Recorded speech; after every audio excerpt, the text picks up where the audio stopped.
우리 시장에서 어제 화장품 얘기 좀 해보도록 하겠습니다. 자, 표를 먼저 보시죠. 오늘 표가 이렇게 크게 나오니까 좋네요.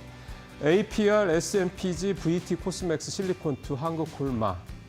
예, 최근에 한 달간 주가가 이렇게 두 자릿수 이상 크게 올랐던 종목들 뭐 쭉 있고, 저 오른쪽 끝에는 여러분들께서 보시기 오른쪽 끝에는 클리오하고 코스메카 코리아가 주가가 많이 떨어진 모습이 좀 나타나고 있습니다. 5% 정도 떨어진 걸 가지고 뭘 많이 떨어졌냐라고 생각할 수 있는데 앞에 이렇게 크게 오른 종목들이랑 갑자기 갖다 붙여놓으니까 무지하게 떨어진 것 같죠. 좀 상대적인 일종의 박탈감 느껴질 법합니다. 자, 이렇게 화장품주들이 전반적으로 관세 무풍지대라는 이런 평가 때문에 굉장히 긍정적인 기대감을 낳고 있었는데요. 실제로 이제 1분기 실적 발표 이후에 뚜껑을 열어보니까 이렇게 명암이 엇갈린다 이런 얘기가 좀 나올 수밖에 없는 내용이고요. 1분기에 어닝 서프라이즈를 기록했던 기업들, APR, SMPG, VT, 코스맥스, 실리콘2 이런 회사들, 한국콜마까지 주가가 이렇게 큰 폭으로 좀 올랐고요. APR 같은 경우는 좀 유난히 좀 많이 오르긴 했습니다. 이렇게 주가가 1분기에 실적 발표 전후로 해서 많이 올랐던 종목들은 역시 해외 매출 비중이 높았던 종목들이고, 이거는 작년에 화장품주들 급등했을 때와 똑같은 맥락으로 볼 수가 있습니다. 결국 같은 얘기, 결국 이 두 가지 팩트를 해서 공통적으로 뽑아낼 수 있는 얘기는 이제 국내 기업들이 그러니까 내수시장이 워낙에 좀 침체되어 있기 때문에 국내에서 장사해가지고 주가도 올리고 실적도 올릴 수 있는 세상은 아니다라는 거죠. 결국은 밖에 나가서 글로벌 시장에서 경쟁력과 그다음에 매출과 시장 점유율을 끌어올리는 기업들만이 살아남을 수 있다라는 거를 그대로 좀 보여주고 있다라고 볼 수가 있겠습니다.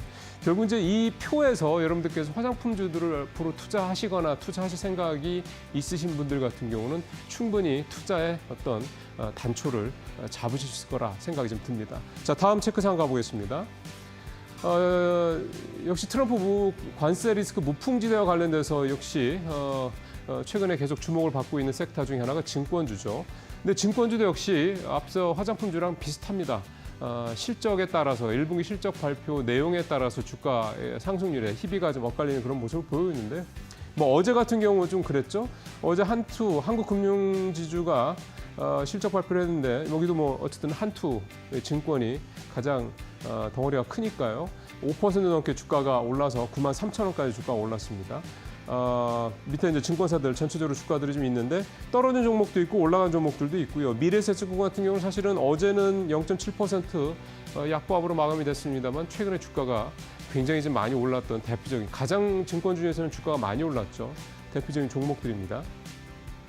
1분기 증권 실적을 종합을 해보니까 결론은 역시 대형주들이 괜찮다 이거였습니다. 그래서 한투, 미래에셋 등이 선방을 했고 삼성하고 NH투자증권은 그냥 쏘쏘했습니다. KB만 역성장을 했습니다. 그래서 그 결과를 좀 분석을 해보니까 이렇게 대형주 중에서도 주가가 좋고 실적이 좋았던 종목들은 채권운용 트레이딩 성과 이게 좀 좋았다.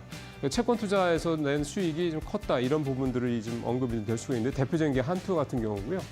영업이익이 전년비 32%, 미래에셋은 50%나 영업이익이 좀 올랐습니다. 반면에 KB증권은 IB 쪽, 뭐 채권이나 이런 그 트레이딩 쪽보다도 IB 쪽에서의 영업이익이 좀 전년 대비 19%나 20% 가까이나 줄어드는 등 결국 이제 IPO나 이런 쪽에서 별로 재미를 못 본 거죠. KB증권이 1분기에. 그래서 5대 증권사 중 유일하게 1분기 실적이 이제 역성장을 하는 그런 모습을 좀 보였고요.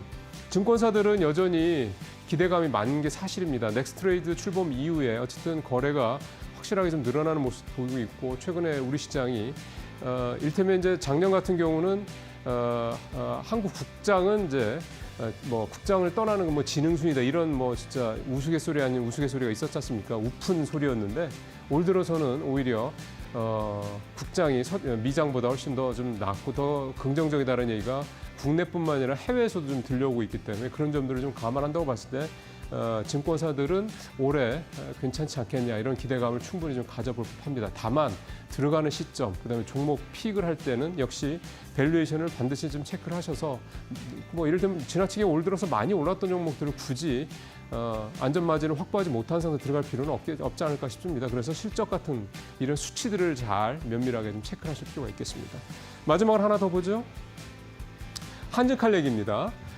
이틀 상한가 기록을 쫙 올라갔죠. 상한가 기록을 하고 어제 마이너스 17% 이제 되돌림을 했는데요. 이틀 동안 근 70% 올랐던 거 생각하면 17% 내렸다라는 거 가지고 뭐 굳이 또 아유 큰일 나네 이렇게 또 생각할 필요는 없을 것 같습니다. 물론 이제 이익을 실현한다는 전제입니다.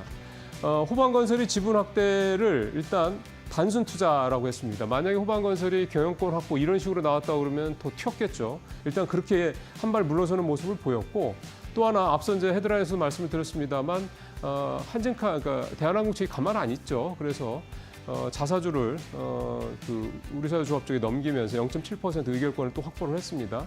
그리고 사실은 델타항공이라든가 국민연금 같은 우호 지분이 25%가 넘습니다. 그거를 조원태 회장 지분이랑 합하면 대략 45.5% 정도 되더라고요.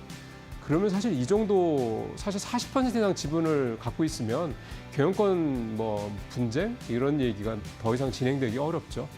그렇기 때문에 이게 작년에 뭐 고려아연 이 경영권 분쟁 사태하고는 뭐 사실은 좀 결이 다릅니다. 그래서 일단은 한진칼의 이 급등세, 이 호반건설의 지분 매입에 따른 급등세는 이제 사실 어제가 마무리의 시점이 아니냐 생각을 좀 해볼 수가 있겠고요.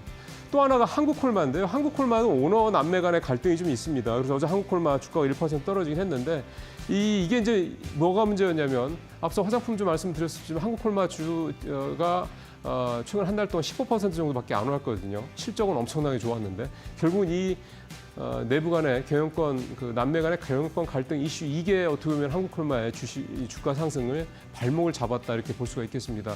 적어도 한 5%포인트 이상은 이게 좀 주가가 올라가는 걸 좀 잡지 않았을까, 발목을 잡지 않았을까 생각이 좀 드는데요. 어쨌든 이러다 보니까 경쟁사 같은 ODM 업체인 코스맥스 같은 경우 이달도 주가가 21% 올랐으니까 차이가 좀 많이 나는 거죠. 실적은 둘 다 굉장히 좋았는데. 그러니까 참 이게 긍정적으로 작용할 수도 있겠지만 내부적으로는 상당히 좀 생채기를 많이 낼 수밖에 없는 이슈가 아닌가 싶은 생각이 좀 듭니다. 모닝체크 마치겠습니다.